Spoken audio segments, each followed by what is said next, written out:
Todos os anos, algo extraordinário acontece. Um movimento de fé, um encontro de corações, um tempo de renovação, de reconexão e de comunhão com Deus.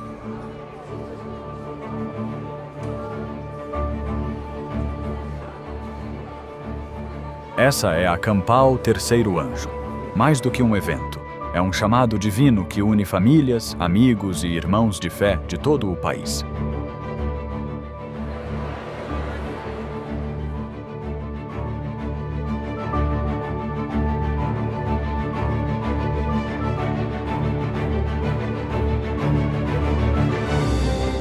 Mensagens inspiradoras, adoração poderosa e encontros que transformam vidas.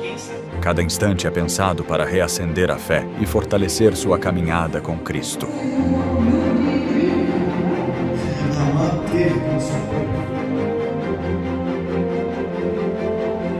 Dos mais experientes aos pequeninos, todos têm seu espaço. Programações específicas para crianças, jovens e adultos tocam corações de todas as idades.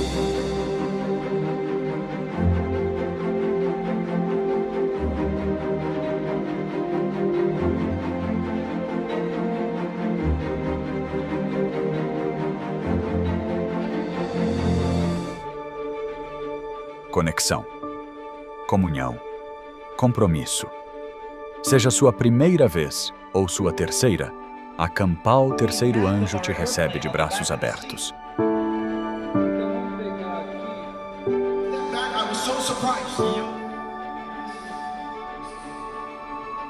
Isso não é só um congresso, é uma família, um vislumbre do céu.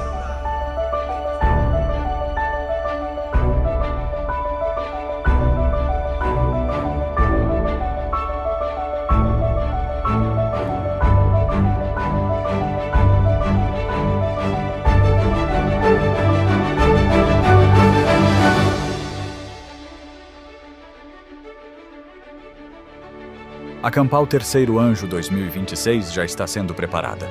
E o convite é para você. Não perca o que Deus tem reservado.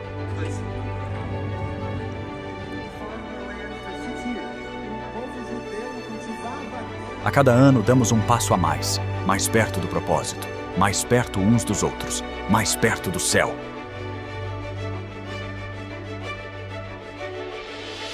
O tema deste ano é Mais Perto deste Lar. Porque cremos que a jornada está quase no fim e o lar eterno está logo ali.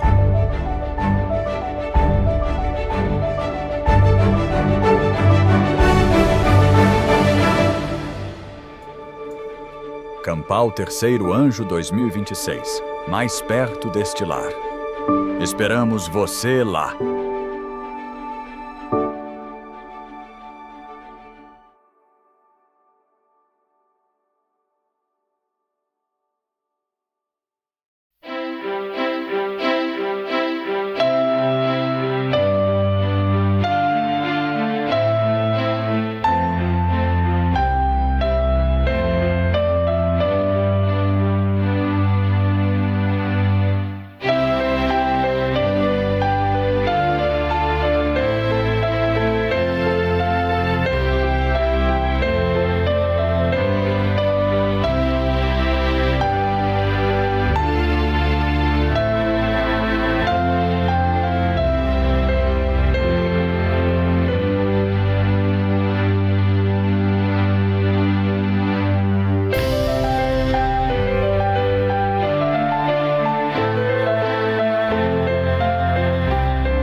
Olá, bem-vindos a mais um E aí, professor?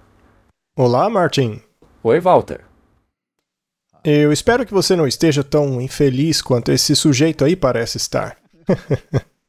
Bom, por fora a gente parece estar bem, mas às vezes por dentro é assim que nos sentimos. Ah, eu não sei. Por que ele está tão infeliz? Qual o problema dele? Acho que é a igreja. Bom, espero que seja uma igreja de inteligência artificial. Eu acho que é, Walter. Porque eu não quero que ninguém se contamine com a infelicidade desse senhor aí na tela. Dá pra ver pelos olhos dele que ele está bastante cansado. Ele provavelmente passou noite sem dormir por causa desse problema. Com certeza. Eu não sei, mas dá pra sentir uma... Empatia. Sim, com certeza. A gente entende o problema dele. Bom, vamos começar com oração. Querido Pai Celestial, no programa de hoje, nós queremos animar a todos. Mas só podemos fazer isso com a sua ajuda. Porque esta é a sua causa, é a sua igreja.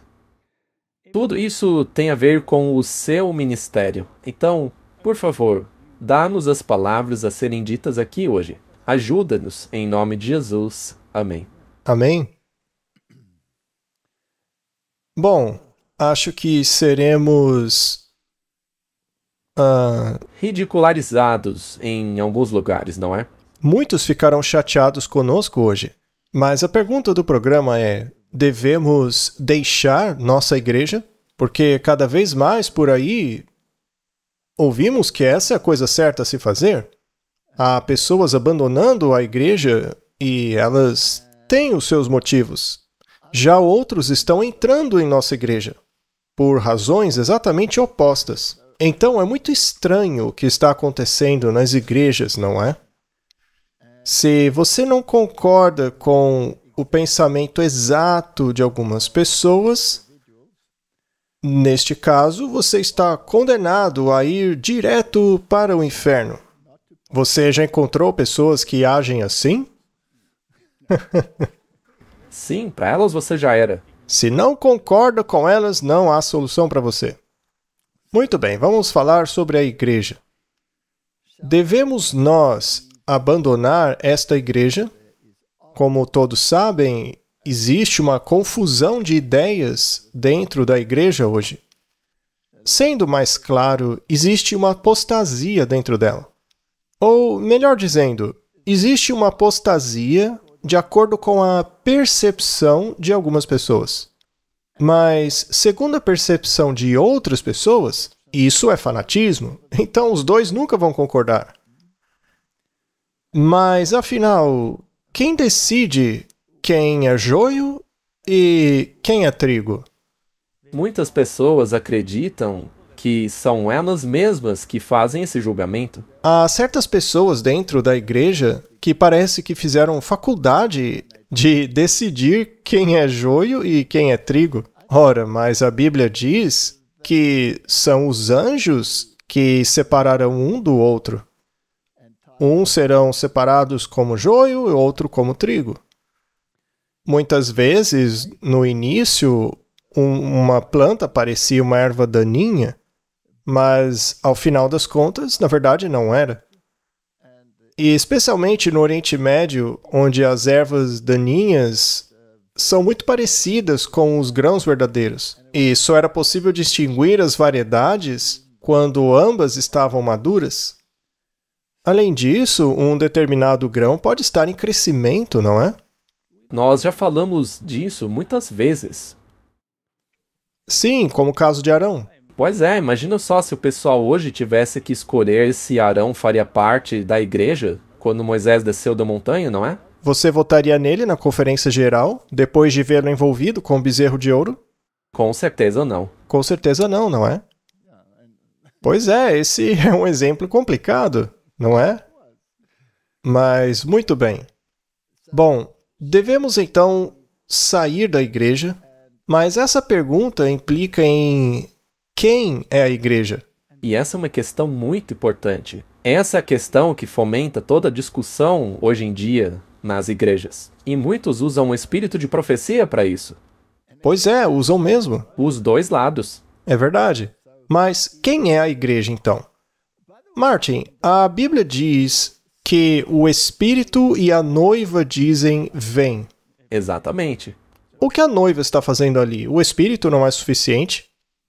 Quando Paulo estava a caminho de Damasco, o Espírito interveio. Cristo lhe apareceu. E ele primeiramente teve que ficar cego antes de poder enxergar. Então ele foi colocado em conexão com a igreja. Ah, mas naquela época a igreja era perfeita, não é mesmo? A igreja naquela época era perfeitinha. Ora, como aquela igreja podia ser perfeita se ela discutia com Deus? Não, não, não, senhor. Você tem ideia de quem é esse cara aí que o senhor está me mandando para curar? Mas Deus disse, ele é um vaso escolhido por mim. Ou o que dizer do eunuco, que estava estudando o livro de Isaías. Ele queria saber quem era aquele indivíduo, ou aquilo tudo que estava sendo dito no livro do profeta Isaías, de quem ele está falando. E, bem, um anjo poderia ter aparecido e explicado a ele, o Espírito poderia ter guiá-lo na direção certa, mas ele enviou Filipe para o eunuco. Filipe foi enviado para lá de forma sobrenatural. É verdade. Para alcançá-lo, não é? Deus colocou um super turbo em Filipe e, de repente, ele apareceu em outra cidade. Bom, então vemos que o Senhor preocupou-se em enviar um representante de sua igreja. Vamos usar outro exemplo ainda. Pedro tinha essa noção de que todo gentio era impuro. E até mesmo comer com eles era um pecado terrível. Então ele teve que ouvir 3 vezes de Deus, não diga que aquilo que Deus purificou é impuro. E então logo depois, Pedro foi comer um torresmo. Não é? Não. Claro que não. Havia 3 gentios esperando por ele do lado de fora da casa. E o que foi que Pedro fez após ter visto aquela visão? Ele os convidou para ficar lá, para que pudessem planejar a viagem. E aí Pedro foi com eles. Mas ele sabia que estavam em apuros, então levou 6 pessoas como testemunhas. Veja, a igreja ainda é um corpo de Cristo. Sim.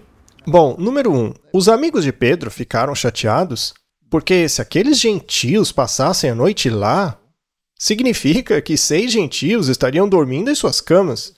Do jeito que eles eram, eles iam queimar os colchões no dia seguinte. Exato. Mas aí Pedro foi com os gentios, e ao chegarem lá, os gentios, Cornélio e sua família, receberam o Espírito do mesmo jeito que os apóstolos. E o mais interessante é que quando Pedro voltou, ele imediatamente foi questionado sobre isso. Mas aí ele explicou a situação e a igreja aceitou com alegria. Até um pouco mais tarde, quando eles decidiram engatar a marcha ré, não é? Porque Paulo teve que repreender Pedro. Você sabe a história, né? Muito bem. Mas o fato é que, mesmo entre acertos e tropeços, a Igreja de Deus sempre foi a Igreja. Então, o que é a Igreja e por que ela é a Igreja? Ela é um corpo, é o Espírito e a noiva. Afinal, quem precisa dessa noiva? Seria muito mais fácil simplesmente seguir o Espírito e jogar fora essa noiva atrapalhada. Esse homem aí provavelmente está com essa cara por causa da noiva, não é? Muito bem, vamos dar uma olhada nisso. Vamos fazer uma pergunta. Quem é a Igreja de Deus? Será que a Igreja de Deus é formada por pessoas perfeitas que nunca erram? Estes sim são os representantes de Deus, os perfeitos, a Igreja. Bem, a verdade é que a igreja não é assim. Com certeza não. Muito bem, vamos ver isso. Atos 7:36. Ele, que é Deus, os tirou depois de fazer prodígios e sinais da terra do Egito, no Mar Vermelho e no deserto durante 40 anos. Será que eles eram um grupo muito coeso durante 40 anos? Todos alinhadinhos? Será? Claro que não. Basta ler a Bíblia. A Bíblia é sempre o nosso guia. Bom, então Deus usou um representante, Moisés, para trazer os seus filhos para fora do Egito. E diz aqui no versículo 37, veja. Este é aquele Moisés que disse aos filhos de Israel: O Senhor vosso Deus vos suscitará dentre vossos irmãos um profeta semelhante a mim, e a ele ouvireis. Moisés era, na verdade, um representante de um poder superior. Sim. E isso, é claro, é uma referência a Jesus Cristo. Moisés, sendo um tipo de Cristo, teve que passar por algumas experiências de rejeição. Portanto, o antítipo, o próprio Cristo, teve que passar por um período de rejeição. Eles tiveram que ouvir Moisés porque ele era a palavra de Deus, mas eles se recusaram a ouvi-la. E assim, de forma semelhante, eles têm que crer mais tarde em Jesus. Mas ocorrerá a mesma oposição. E eu me refiro à oposição dentro da igreja. Sim, ocorre ainda hoje. Bom, o versículo 38 é muito esclarecedor. Este é o que estava na congregação no deserto com o anjo que lhe falava no monte Sinai e com nossos pais, o que recebeu as palavras vivas para nos-las dar. Os oráculos vivos que nos foram dados. Essa é a mensagem evangélica da salvação. Então, Moisés recebeu do anjo do Senhor as palavras de Deus. E então, dentro deste grupo, eles tinham instruções de como alcançar a vida eterna. Mas será que estas instruções eram apenas para eles? Bom, é aí que surge o problema. Sim, porque acharam que era isso mesmo. Mas não, as instruções deveriam ser propagadas, pregadas a todos, e eles seriam o exemplo delas. Muito bem, então quem é a Igreja de Deus? A Igreja de Deus consiste deste corpo, perfeito ou não, que possui os oráculos de Deus, que tem esta informação. Os oráculos, sim, são perfeitos. Sim, é a palavra de Deus. Eles contêm tudo. E os oráculos que Moisés recebeu foram o Pentateuco.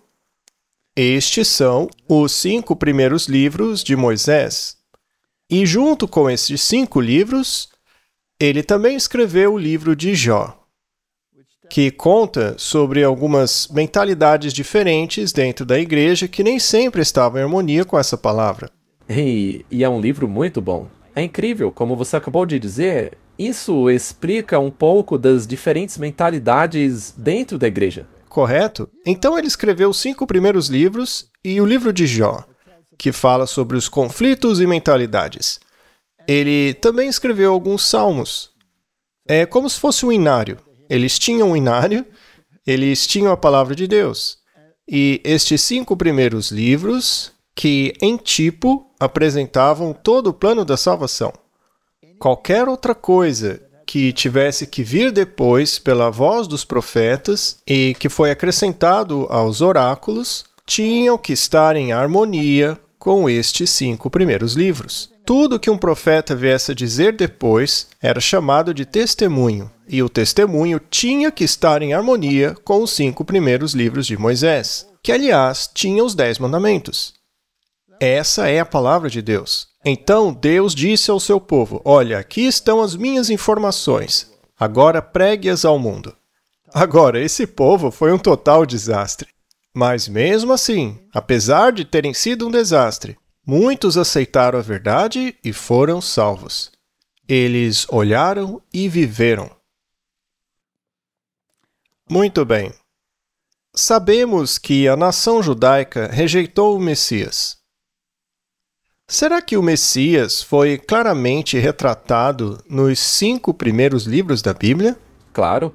É como você disse, ele estava representado lá em tipologia, nos rituais do tabernáculo. Ele era o cordeiro inocente que deveria ser morto, e também o sacerdote. Ele era ambas as coisas. Ele foi o mediador de uma aliança. Então, o plano de salvação, tudo foi retratado ali no santuário. como o plano da salvação funcionaria. Agora, você pode transformar tudo isso em um mero ritual e dizer, ok, estou seguindo o ritual, então vou ser salvo, pronto. Ou você pode estudar o que o ritual significa para ver qual é a realidade que ele representa e pedir um novo coração. Sim, e aí dizer, estou fazendo isso para honrar aquele que fez tudo isso por mim.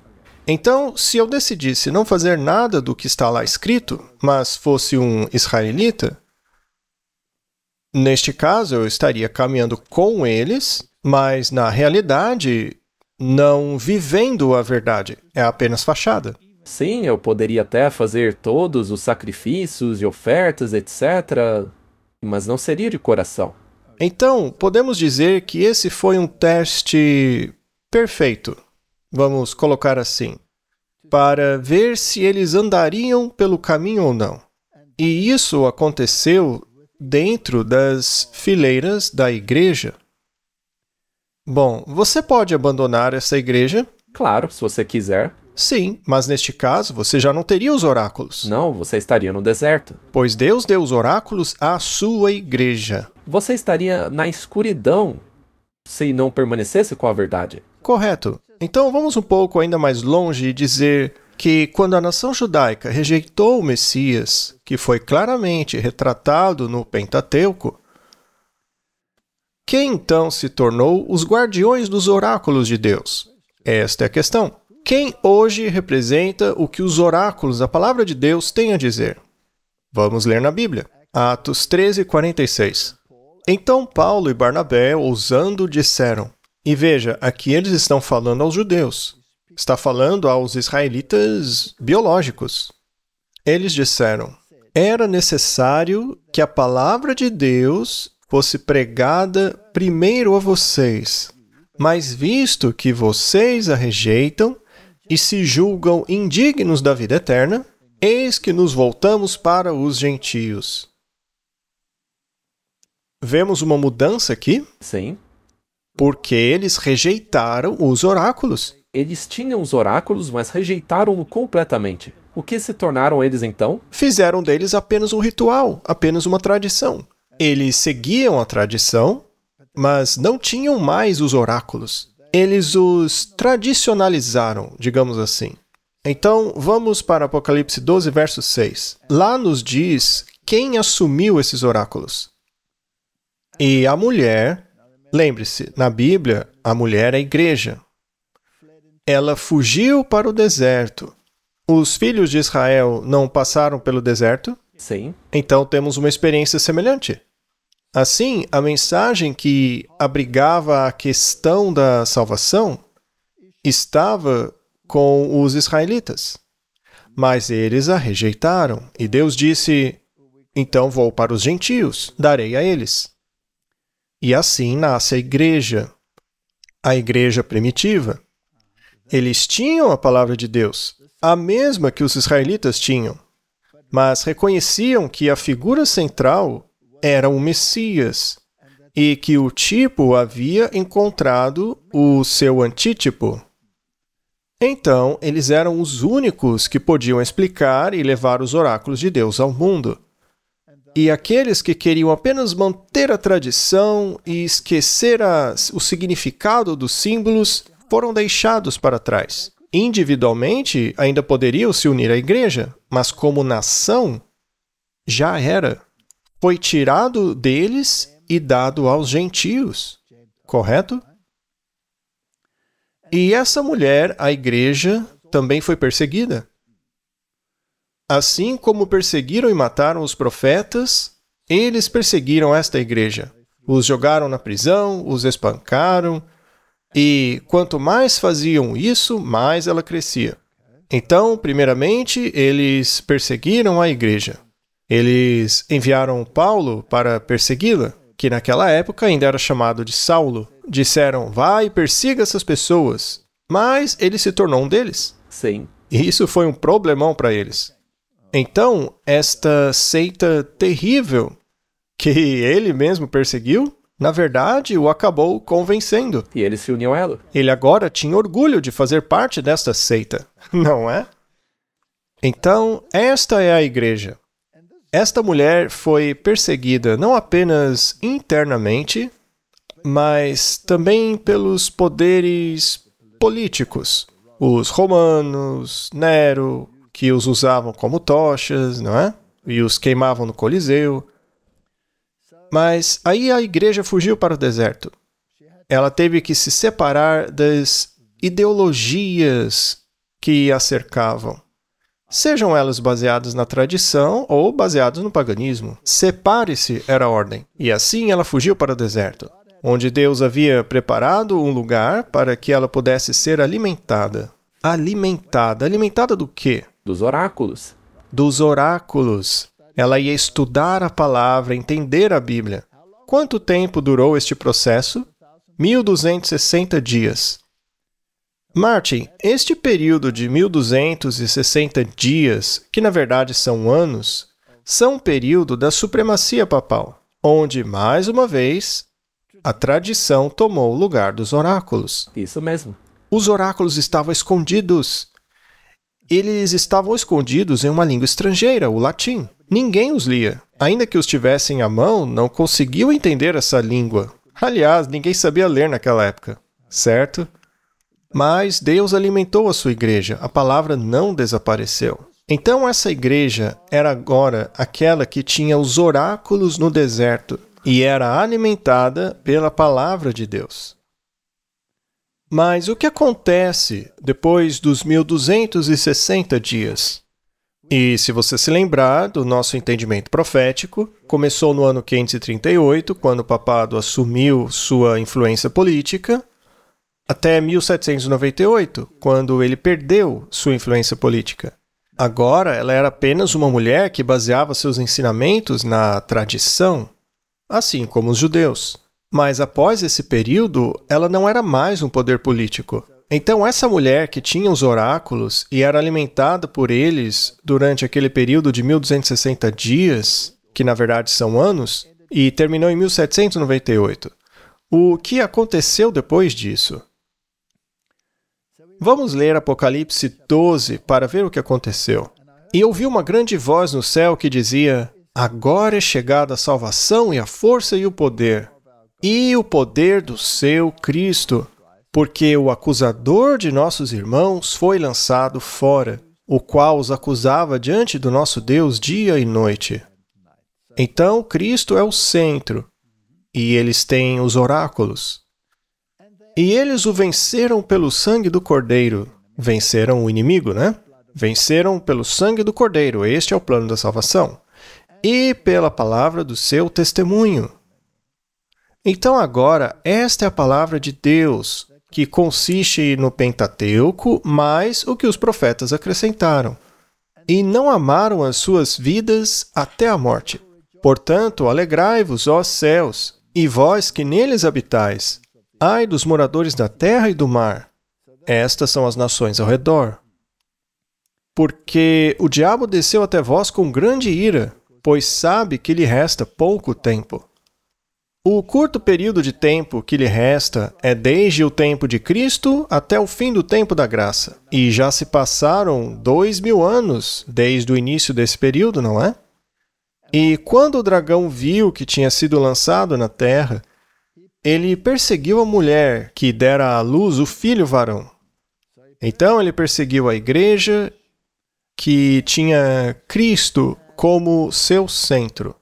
Sim, ele estava usando o poder do anticristo para fazer isso por 1260 anos. O que aconteceu com esta mulher que agora tinha percebido que os oráculos de Deus giravam em torno do Messias? Essa mulher recebeu 2 asas de uma grande águia para que ela pudesse voar para o deserto. Temos aí a mesma imagem. Ela vai para o deserto, assim como os filhos de Israel foram. Eles foram tirados do Egito e levados para o deserto. Ou seja, o seu pensamento é tirado do mundo e trazido em harmonia com a igreja. E o deserto é o local onde Deus consegue falar com você e te resgatar. Até Moisés teve que passar pelo deserto por 40 anos, até que Deus o colocasse em harmonia com ele. Muitas coisas acontecem na natureza. Por exemplo, a sua dieta muda, e muitos sentem saudades das panelas de carne do Egito. Mas não vamos falar sobre este assunto hoje. Mas muito bem, então a mulher estava nutrida no deserto. Mas nutrida com o quê? Com os oráculos de Deus. Os oráculos de Deus. Mas por quanto tempo? Por um tempo, tempos e meio tempo, que é exatamente o mesmo período de 1260 anos. Então esta igreja tinha os oráculos e foi nutrida por eles por 1260 dias ou anos. E ela estava vestida de saco, ou seja, não foi uma situação fácil. Sempre há perseguição e dificuldade para quem quer seguir a Bíblia.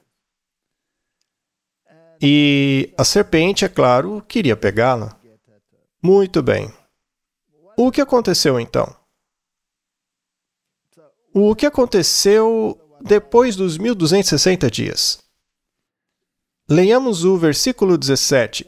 O dragão irou-se contra a mulher, ou seja, ela deveria estar fazendo algo certo, porque o diabo não gostava dela. E ele foi fazer guerra ao restante da sua semente. Então há um remanescente que tem que sair dela depois dos 1260 dias. Correto? Isso está claro? Com certeza. É muito importante que entendamos isso. Muito bem. Mas quais são os atributos deste remanescente? Eles guardam os mandamentos de Deus. Eles não guardam os mandamentos do mundo, nem suas tradições e nem a lei natural. Eles guardam os mandamentos de Deus. E, além disso, eles têm o testemunho de Jesus. Então, esta igreja tem os oráculos. E estavam vivendo em harmonia com esses oráculos, porque essa igreja guarda os mandamentos de Deus. E eles têm o testemunho. Temos que entender exatamente o que isto implica. Certo. Capítulo 14, verso 12. Ele nos dirá o que esses santos estavam fazendo. Aqui está a paciência dos santos. Aqui estão aqueles que guardam os mandamentos de Deus e têm a fé de Jesus. Precisamos saber o que é essa fé de Jesus. Bom, muita gente acha que aí está falando da fé em Jesus. Mas não é isso. Essa igreja tem a mesma fé que Jesus tinha. Ou seja, acredita na mesma coisa que ele acreditava. E como saber em que Jesus acreditava? Os oráculos. Vamos ler os oráculos. Então, essa igreja remanescente tem os oráculos. Eles entendem a centralidade de Cristo, estudam a Bíblia e creem nas mesmas coisas que Jesus cria. Jesus cria nos oráculos. Com certeza. Eles têm o testemunho. Pulemos para o capítulo 22, versículo 14. Vamos para o fim da questão. Lá diz: Bem-aventurados os que guardam os seus mandamentos, para que tenham direito à árvore da vida e possam entrar na cidade pelas portas. Então, a obediência se torna uma parte muito importante desta questão. É claro que muitos não gostam deste versículo, então eles usam outras versões. Sim, eles usam aquela versão que diz que quem entrará na cidade é quem lava sua roupa. Sim, numa máquina de lavar. As versões do Sináitico e Vaticanos dizem esse tipo de coisa, que, na minha opinião, pertencem exatamente ao local onde foram encontrados, num cesto de lixo. Muitos discordam de mim, mas isso é a verdade. Muito bem, então temos um resumo aqui, né? Sim, e também é importante cumprir os mandamentos, como você acabou de dizer, mas é importante também que seja na sequência correta. Certo. Então, após 1798, quem ficou com os oráculos? A igreja que estava no deserto. E todos dessa igreja fazem isso? Ora, será que todos os israelitas obedeciam os mandamentos? Não. A questão é que aqueles que estão dentro deste grupo, o grupo que obedece os mandamentos, terá o direito de entrar pelos portões da cidade. Agora, também temos que olhar para isso, porque você pode obedecer os mandamentos com uma mentalidade de salvação pelas obras. Por isso, tem que ser na sequência certa. E com o elemento da fé. A única maneira de você realmente estar em harmonia com os oráculos é tendo a fé de Jesus. É por isso que você tem dois aspectos envolvidos aí. Este grupo obedece os mandamentos e, ao mesmo tempo, tem a fé de Jesus. Exato. É por isso que guardam os mandamentos, na perspectiva correta. Muito bem. É por isso que eu disse que tem que ser na sequência certa. A fé vem em primeiro lugar e o resultado dela é a guarda dos mandamentos. Você não guarda os mandamentos para então obter a fé. Os oráculos não partiram basicamente dos israelitas, a nação física, né, de Israel, para a igreja e o deserto? Sim. E aí houve um remanescente, depois de 1798, que hoje tem os oráculos? Sim. Mas algum deles foi perfeito ao longo do caminho? Não. Muito bem. E agora vem mais uma pergunta. O que é o testemunho? Estamos contextualizando aqui. Sim, fazendo um fundamento. Muito bem, Apocalipse 19:9. E ele me disse, escreve, bem-aventurados aqueles que são chamados à ceia das bodas do Cordeiro. Você gostaria de fazer parte disso? É claro. E ele me disse, estas são as verdadeiras palavras de Deus. Ou seja, Os oráculos? estamos falando dos oráculos. E lancei-me aos seus pés para o adorar. Ou seja, o apóstolo se prostrou diante do anjo. Mas o anjo disse a ele, não faça isso. Sou teu conservo e de teus irmãos, que têm o testemunho de Jesus. Tem o testemunho de Jesus, Martin? Adore a Deus. Porque o testemunho de Jesus é o espírito de profecia. Então, quando um profeta fala, em nome de quem ele está falando? De Deus? Ele está falando em nome de Deus, especificamente em nome de Jesus. Porque o testemunho de Jesus é o espírito de profecia. Deve haver um profeta que esteja recebendo esse testemunho, não é? Agora, esse remanescente tem o espírito de profecia? Claro. Sim, porque ali diz que ele tem o espírito de profecia. E o que é isso? É o testemunho de Jesus. Então, deve haver o dom profético na igreja remanescente, certo? Bom, vamos dar uma olhada no que as pessoas ou instituições que foram as anfitriões dos oráculos de Deus, ou seja, a igreja que tinha a informação para dar aos outros. Essa não era a função dela? Não podemos guardar a verdade para nós. Não adianta nada esconder os oráculos de Deus dentro de uma gaveta. Temos que compartilhar. Claro, essa é a nossa obrigação. Senão você... Aquilo que recebemos de graça, temos que dar de graça, certo? Então, essa fé de Jesus, como ela foi restaurada à igreja? Em outras palavras, aquilo que Jesus acreditava, que está no plano da salvação, que está em sua palavra, como a igreja respondeu a isso? Os israelitas, quando saíram do Egito, estavam na escuridão? Total. E o que lhes deu a luz? Os oráculos? Ah, você que saiu do paganismo, você não estava na escuridão? Com certeza. E o que te deu a luz? A mesma coisa. E quem te apresentou os oráculos? A igreja? Você vê que é uma coisa lógica? Sim, e digo mais. Lá fora, há muitas instituições que se chamam de igrejas, mas que não possuem os oráculos. Tá, mas e se você descobrir que essa igreja não é perfeita e começa a resmungar com saudade das carnes do Egito? Será que você não vai ficar com a mesma cara desse fulano aí? Bem, isso invariavelmente vai acontecer, porque no começo você não entende isso. Você acha que vai ser tudo às mil maravilhas? Muito bem. Vamos dar uma olhada no que aconteceu com os oráculos. A autoridade da Bíblia. A igreja primitiva tinha os oráculos.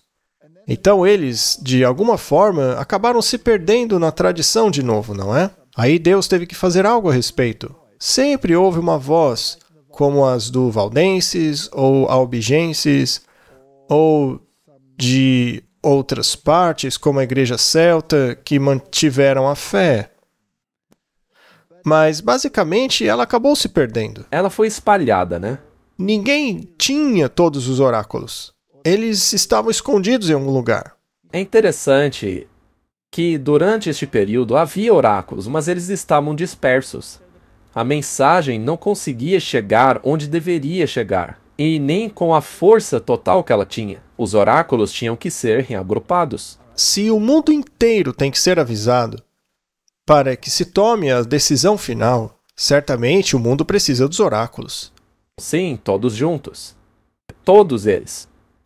Muito bem, vamos dar uma olhada em como isso aconteceu. Tudo começou com a estrela da manhã da Reforma, Wycliffe. Ele entendeu a autoridade da Bíblia. Na verdade, ele traduziu a Bíblia, mas não tinha os manuscritos corretos. Mas ele fez o melhor que pôde. Então ele apontou para a autoridade da Bíblia e não para a autoridade daqueles que afirmavam ser a igreja, mas que ensinavam as tradições ao invés dos oráculos. Na verdade, essa igreja se colocou no lugar dos oráculos. Correto? O próximo passo ocorreu em 1400, a obediência a Deus e não ao homem. E isso foi por meio de Jan Hus. Ele foi um dos que descobriu os escritos de Wycliffe e deu um passo além. E o que fizeram a ele? Eles o queimaram. E o que fizeram a Wycliffe? Nada. Não conseguiram matá-lo. Mas, depois que ele morreu e foi enterrado, eles exumaram os ossos e queimaram os ossos. Que coisa inútil, né? Recentemente, eu vi que eles fizeram uma procissão com o santo lá nas ruas da Europa, com o esqueleto do santo vestido com uma roupa. E o coração do santo estava dentro de uma garrafa em algum lugar da igreja. As mãos estavam em outras igrejas para veneração. Então veja que os rituais dessa igreja são totalmente pagãos. É inacreditável. E as pessoas ainda dizem que as religiões africanas que são bárbaras. Mas no fim é a mesma coisa. É macabro. Mais de 100 mil peregrinos foram testemunhar essa coisa horrorosa. Mas enfim, estamos mudando de assunto. Vamos à questão de novo aqui. Muito bem. Mas o assunto aqui é a fé de Jesus. A mensagem de Wycliffe foi: vamos voltar à Bíblia. Já a de Hus foi: obedecer a Deus antes que ao homem. E em 1517, Martinho Lutero descobre a justificação de Cristo e a salvação pela graça. E isso causou um rebuliço, né? Eles amaldiçoaram Lutero por causa dessa heresia, não é? E em 1555 temos a liberdade de consciência por Calvino. Eu questiono se ele realmente viveu de acordo com isso, né? Porque afinal ele também perseguiu pessoas que discordavam dele. Mas pelo menos Ele colocou essa ideia no mundo, né? ele trouxe o oráculo de volta onde deveria estar. Sim, cada um tem o direito de escolha. Então, o batismo por imersão foi a próxima etapa. Foi o que Jesus representou. Então, tinha que se tornar parte da fé do povo de Deus, certo? Então, temos aqui uma recuperação progressiva do conhecimento. É quase como encontrar a palavra de Deus novamente e mergulhar nela. Então, qualquer um deles foi, na verdade, um portador dos oráculos. Bom, isso não significa que não houvesse indivíduos que entendessem que o batismo de adultos era a coisa certa a se fazer, como os anabatistas, que estavam lá desde 1650, já na época de Martinho Lutero. Mas, para chegar ao ponto em que isso realmente fosse tolerado, mal visto, mas tolerado, você tinha que chegar a esse ponto. Então, os batistas criaram uma estrutura organizada que reconhecia os oráculos e começou a entrar em harmonia com algumas destas questões. O próximo ponto foi em 1705, que é o senhorio de Cristo e a obediência a ele, que ocorreu com Wesley. Ele não era muito popular. Na verdade, é uma coisa triste, né? Que o colocar a Cristo em seu lugar de direito te faz uma pessoa impopular. Sim, eles eram chamados de metodistas, porque eram acusados de que a salvação precisava de um método. Então, eles eram zombados por isso. Mas, mesmo eles tendo voltado aos mandamentos, por acaso, guardavam o quarto mandamento? Não. Não, eles não guardavam o quarto mandamento. Mas pelo menos reconheceram que o nosso corpo é o templo do Deus vivo. E, sendo assim, temos que viver de acordo, temos que parar de beber, parar de fazer isso, aquilo. E isso fez dos metodistas muito impopulares. E então, de 1798 a 1844, temos a pregação da vinda pré-milenar de Cristo. Todo mundo estava construindo um reino aqui na Terra. E aí vem o movimento milerita dizendo, não. Cristo voltará para estabelecer o reino, e o reino é espiritual. Os judeus também não cometeram esse erro. Eles queriam o reino terrestre. Eles não queriam o reino de Jesus. Queriam os deles mesmos. Sim. É melhor que morra um homem do que o nosso sistema chegar ao fim. Eles tiveram um grande reavivamento. E a maioria deles que estavam no reavivamento eram milenaristas. Ou seja, queriam construir o reino aqui na Terra. Mas aí veio o movimento milerita, dizendo isso não é bíblico. E ele não foi o primeiro. Jan Hus, antes dele, também defendeu o pré-milenismo, dizendo que Cristo viria para estabelecer o reino. É o que diz o oráculo. E é isso que Jesus proclamou. Esta é a fé de Jesus. E eles o torturaram até ele morrer. Muito bem. Então, essa ideia voltou. E, à medida que avançamos pelos períodos de tempo, a Bíblia se torna cada vez mais importante. Obedecer a Deus e não ao homem. A justiça de Cristo e salvação pela graça. Liberdade de consciência. Poder para decidir, e não a igreja por você. Batismo por imersão.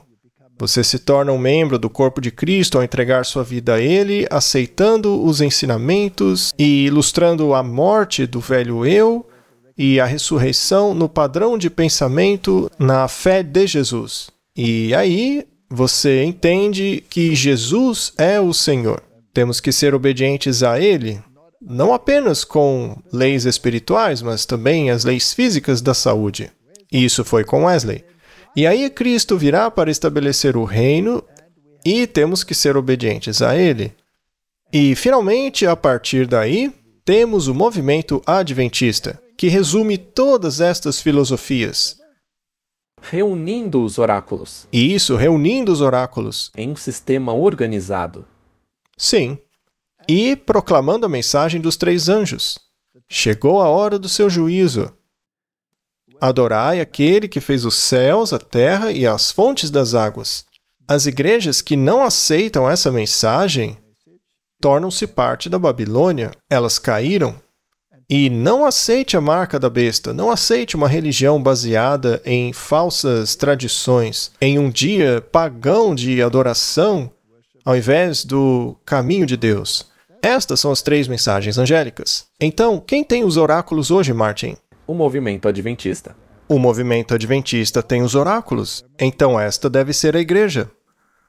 Portanto, a mensagem é uma mensagem universal de separação da apostasia. É sempre um chamado. Saiam do Egito. Abraão, saia de Harã.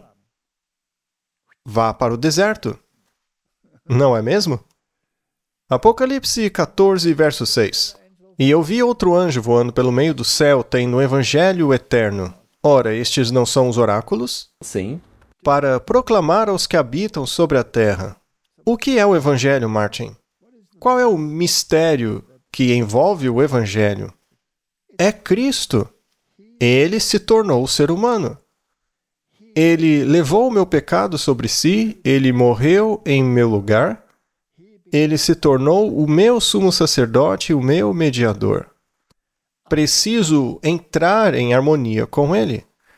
Tenho que guardar os mandamentos e a fé de Jesus. Acreditar no que Ele acreditava, ou seja, nos oráculos. E Ele está vindo para estabelecer um reino do qual eu quero fazer parte. Este é o Evangelho. Simples. Então, no versículo 18... E ouvi outra voz do céu dizendo: Sai dela, povo meu, para que não sejas participante dos seus pecados. Ora, pecado é transgressão da lei. E para que não incorras nas suas pragas. Então, se você se recusar a obedecer a Deus, eventualmente você receberá as pragas. Esta é a mensagem do remanescente que tem os oráculos. Estes são a igreja de Deus. 2 Coríntios 6:17. Portanto, saí do meio deles, separai-vos, diz o Senhor, e não toqueis em coisa imunda, e eu vos receberei. É sempre parte da mensagem de Deus separar-nos dos padrões de pensamento do mundo, não é? Isso não deveria ser surpresa. Muito bem, Martin, vamos dar uma olhada no remanescente mais uma vez. Eles guardam os mandamentos de Deus. Eles também têm o testemunho. Sim, faz parte da mensagem do remanescente. Logo, eles têm que ter o espírito de profecia. Deve haver um profeta entre eles. Os israelitas tinham profetas entre eles? O tempo todo. Mas eles também têm a fé de Jesus. Eles devem acreditar nos oráculos. E eles devem surgir após 1798. Isso é um detalhe muito importante. É dito claramente aqui em Apocalipse, capítulo 12, logo após a profecia dos 1260 dias. Eles devem pregar as 3 mensagens angélicas e deve ser um movimento mundial. Isso também é muito importante. Tem que ser um movimento mundial, porque, segundo o primeiro anjo, eles pregam o evangelho eterno para todas as nações e tribos do mundo. Todas as pessoas. É uma mensagem universal. Ora, que igreja no mundo ensina que devemos guardar os mandamentos de Deus ao invés da tradição? Qual igreja afirma possuir o espírito de profecia? Qual igreja surgiu após 1798 que incorporou tudo o que a igreja no deserto tinha e organizou tudo isso de acordo com os oráculos? E que prega a mensagem dos 3 anjos e é um movimento mundial? É a Igreja Adventista do Sétimo Dia. Apenas ela se qualifica. E ela é um movimento, uma igreja? É um movimento? Mas é perfeita? Não. Claro que não. É por isso que esse homem aí está com essa cara. Mas os oráculos mantidos por ela, e tudo dentro deles, isto sim é perfeito. O problema é que algumas pessoas não seguem isso. Muito bem. Aqui está uma citação do espírito de profecia. Mas, Martin, muita gente fala, não fale sobre o espírito de profecia, não fale sobre Ellen White, ela foi uma mulher, ela não é profeta. Mas houve profetisas na Bíblia? Muitas? Miriam era uma. E o que dizer de Hilda? Sim. Há muitas. E Débora? Aliás, não foi o Baraque que não queria prosseguir sem ela? Não, ele não queria prosseguir sem ela. A propósito, essa é uma história tipológica.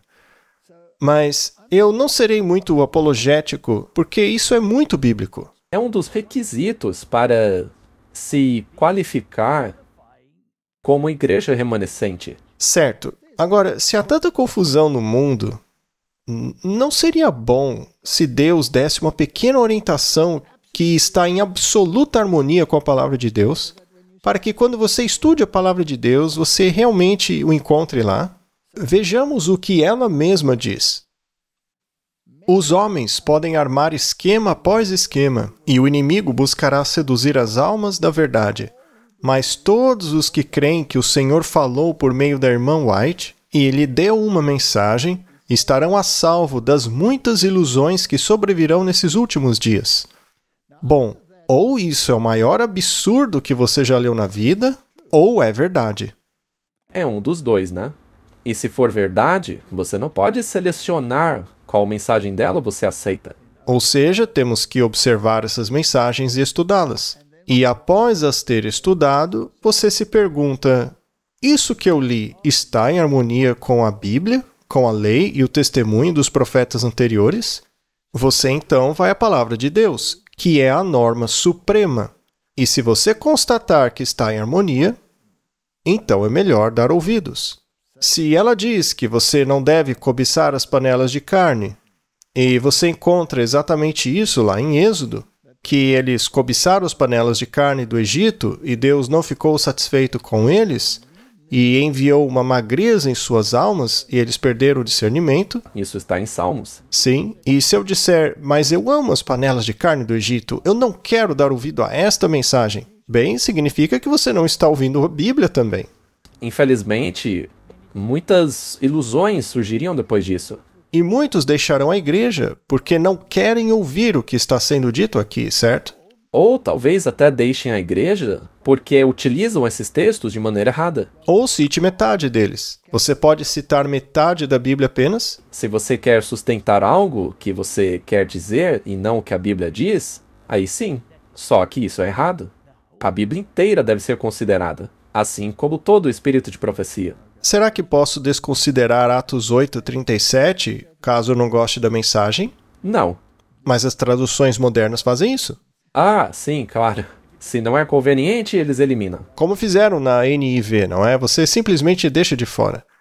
Mas eu quero todo o oráculo de Deus, e não apenas um trechinho. Muito bem, Martin. Então, estes são os princípios básicos do remanescente. Certo, vamos um pouco mais além. Vamos fazer uma pergunta. Qual é a condição do remanescente? Bem, felizmente a Bíblia nos ensina sobre isso. Muito bem. O paralelo ao último portador dos oráculos de Deus é Laodiceia, a última igreja sobre a terra. E é importante lembrar disso enquanto lemos. Porque não é igreja depois da igreja de Laodiceia. Exatamente, ela é a última. Vamos dar uma olhada em sua condição. E ao anjo da igreja de Laodiceia escreve: Estas coisas diz o Amém, a testemunha fiel e verdadeira, o princípio da criação de Deus. Aqui está falando da lei e a fé de Jesus. E esta igreja é a última representante que tem os oráculos de Deus. Mas vejamos a situação dela. Conheço tuas obras. Sei que não és frio nem quente. Eu quisera que fosses frio ou quente. Vocês ficam em cima do muro. E assim, porque és morno e não és frio nem quente, eu a vomitarei da minha boca. São palavras fortes. Então, alguma coisa vai acontecer. Quem é que vai vomitá-la? Deus a vomitará. Não sou eu o vomitador, nem você. É você que está separando o joio do trigo? Com certeza não. E esses dois não ficam juntos até a colheita? Com certeza. A colheita já está acontecendo? Sim. Quem está vomitando não somos nós. Haverá uma sacudidura? Claro que sim. Muito bem. Portanto, ela será vomitada se não entrar em harmonia com a fé de Jesus, certo? E por quê? Porque ela diz que é rica. Ora, se ela é rica, é porque tem algo de valor. O que ela tem de valor? Os oráculos. Ah, de volta aos oráculos. Ela tem os oráculos de Deus e tem muitos bens. O remanescente é uma igreja próspera. Ela sabe disso. Acha que não precisa de nada. Ela não está na mesma condição que os judeus? Temos tudo sob controle. Não precisamos deste absurdo agora para interferir em nossos planos terrenos. Você não sabe que é miserável, infeliz, pobre, cega e nua. Martin, ou seja, eles não têm a justiça de Cristo. Esta não parece ser uma igreja perfeita. Pelo contrário, é uma igreja bastante imperfeita. Ela é miserável, infeliz e pobre. Ainda assim, ela é rica, porque tem os oráculos. Mas se não os cumpre, então, na verdade, é pobre. Muitos não querem ouvir o testemunho, porque isso leva aos oráculos. Muitos dizem, não precisamos dar ouvidos ao Antigo Testamento. Eles são cegos, assim como Paulo era. Ele precisou ficar cego antes de poder enxergar. Então, Martin, esta é a condição da igreja. Não é uma condição desesperadora?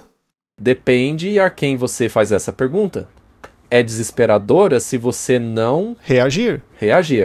O que devemos fazer para escapar deste estado lamentável? Devemos praticar o que os oráculos dizem. Então vamos estudar isso, do contrário, estamos todos perdidos. E é importante afirmar essa questão, porque, infelizmente, muitos nos acusam de incentivar as pessoas a ficarem dentro dessa igreja de Laodiceia. Já outros acham que devemos abandoná-la. Esse é o outro lado, mas uns nos acusam de ensinar que não devemos abandonar o estado de Laodiceia. Isso mesmo. Bom, qual é a solução disso? Aconselho-te que compres de mim ouro provado no fogo. Ou seja, isso é caráter. Você tem que adquirir o caráter que Cristo quer que você tenha, para que você possa ser rico. E eu quero que você vista o manto da justiça de Cristo, para que você pare de pensar que é a pessoa mais perfeita do mundo. Eu sou rico. Eu sei a verdade. E todos esses idiotas são patéticos. Vou deixá-los porque eu sou rico. Ou então, eu faço tudo certinho e que eles insistem em fazer o que é errado. E para que sejam vestidos, haverá pessoas nas bodas do Cordeiro que virão com suas próprias vestes? Sim, O que acontecerá a elas? serão lançadas na escuridão. Onde há ranger de dentes, certo? E para que a vergonha da tua nudez não apareça, e unja os seus olhos com um colírio, porque são cegos. Quem pode nos dar o colírio? Somente Deus. Os oráculos, Os oráculos. Ele diz, venha e compre de mim. Ele pode dar o colírio. para que você veja. A todos quanto amo, Deus os ama. Sim, Ele os ama, mesmo em seu estado patético. Deus não amou os israelitas? sim.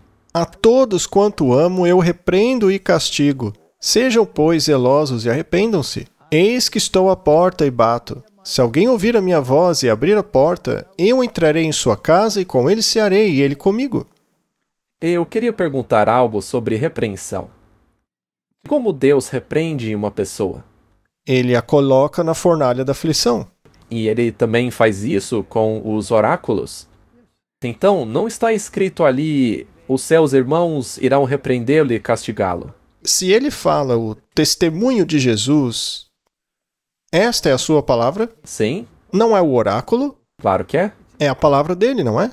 Mas tem que estar em harmonia com todo o restante, que é a palavra de Deus. É este livro aqui, chamado a Bíblia Sagrada.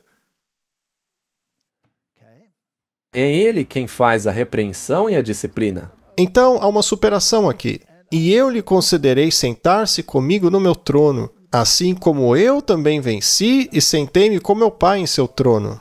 E se você tem ouvidos, então ouça o que o Espírito está dizendo. O Espírito vai ensinar. E isso é feito dentro do crisol, que é a igreja. Esta é a condição da última igreja. É por isso que o homem ali no fundo parece tão infeliz. E só para deixar isso claro, o nosso objetivo é, com a ajuda de Cristo, ajudar as pessoas a não ficarem nesse estado. Muito bem. Os líderes da igreja sempre foram perfeitos? Claro que não. Os líderes de Israel eram perfeitos? Nunca. Caifás era perfeito? De jeito nenhum. Claro que não. Nunca foi assim. Nem mesmo Moisés foi perfeito. Ele teve vários problemas. Mesmo Lutero não expulsou Karlstadt porque ele reconheceu o sábado e queria se livrar dos ídolos, não é? João Calvino fez com que certas pessoas que não concordavam com ele fossem erradicadas. Então, nenhum desses líderes foi perfeito. Depende de como você define perfeição. Sim. Muito bem. Então, como Deus ajusta a situação dentro de sua igreja? Vamos para Isaías. Os pecadores em Sião estão aterrorizados. O terror surpreendeu os hipócritas. Então veja que havia hipócritas em Sião, assim como há na igreja hoje. Quem dentre nós habitará com fogo consumidor? Quem dentre nós habitará com as chamas eternas? Aquele que anda em retidão, fala com retidão, despreza o ganho da opressão, sacode as mãos para não aceitar subornos, tapa os ouvidos para não ouvir falar de sangue e fecha os olhos para não ver o mal. Ou seja, ele não tem televisão em casa. É a pura verdade. É impossível que esse homem tenha TV em casa. Ele habitará nas alturas, o seu lugar de refúgio serão as fortalezas das rochas. Pão lhe será dado, que também é a palavra de Deus, e sua água será certa. Então, Martin, há uma sacudidura que ocorre no crisol que é chamada Igreja de Deus. Essa é a questão. E Ezequiel a expande ainda mais.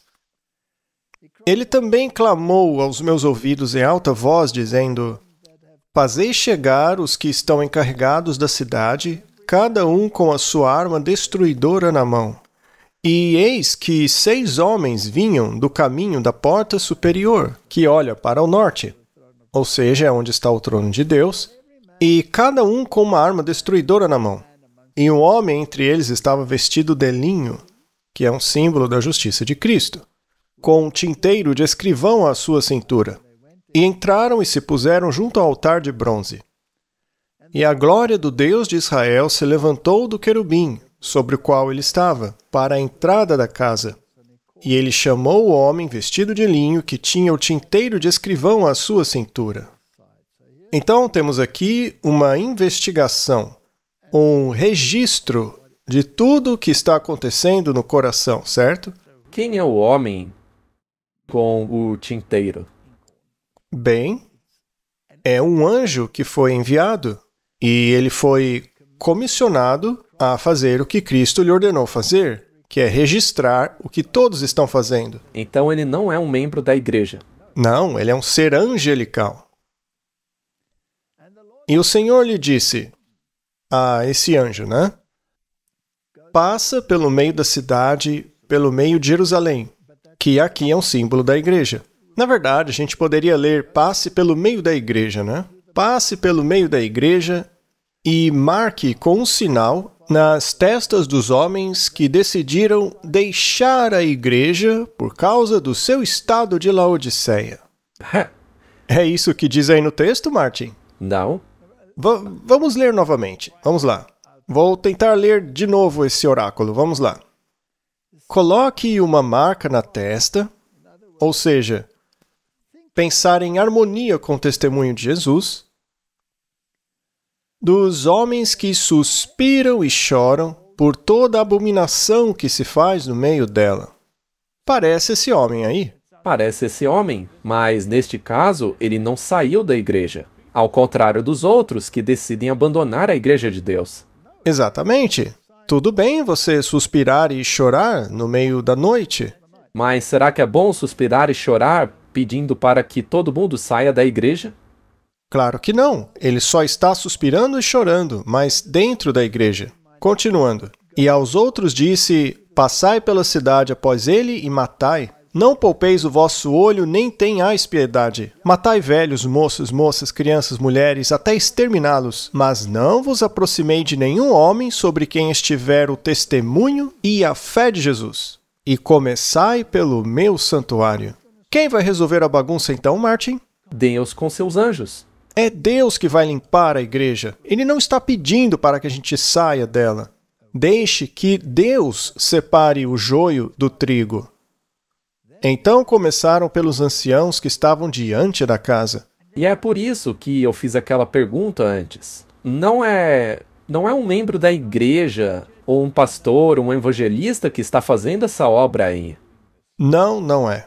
Há pessoas que estão suspirando e chorando pelo que acontece na igreja, mas Deus resolverá isso no final. Não cabe a nós querer fazer uma obra que cabe somente a Deus, mas muitos querem fazer no lugar dele. Muito bem, vamos ler um trecho do Espírito de Profecia. Esta será uma discussão bem substancial, mas vamos ver aonde ela nos leva. Deus está guiando um povo. Ele escolheu um povo, uma igreja na terra, a quem ele fez depositários de sua lei. Ou seja, esta igreja possui os oráculos de Deus. Ele lhes confiou uma responsabilidade sagrada e uma verdade eterna a ser dada ao mundo. Ele os reprovaria e corrigiria. A mensagem aos laodicenses se aplica aos adventistas do sétimo dia, que tiveram grande luz e não andaram na luz. Quem? Os adventistas do sétimo dia. São aqueles que fizeram uma grande profissão de fé, mas não se mantiveram em sintonia com seu líder, e serão vomitados de sua boca a menos que se arrependam. A mensagem que declara a Igreja Adventista do Sétimo Dia como Babilônia e que chama o povo de Deus para fora dela, não vem de nenhum mensageiro celestial ou de nenhum agente humano inspirado pelo Espírito de Deus. Será que ela foi clara o suficiente? Ela foi, mas ainda assim as pessoas conseguem distorcer e mutilar a mensagem. Porque eles dizem, mas o adventismo, blá blá blá.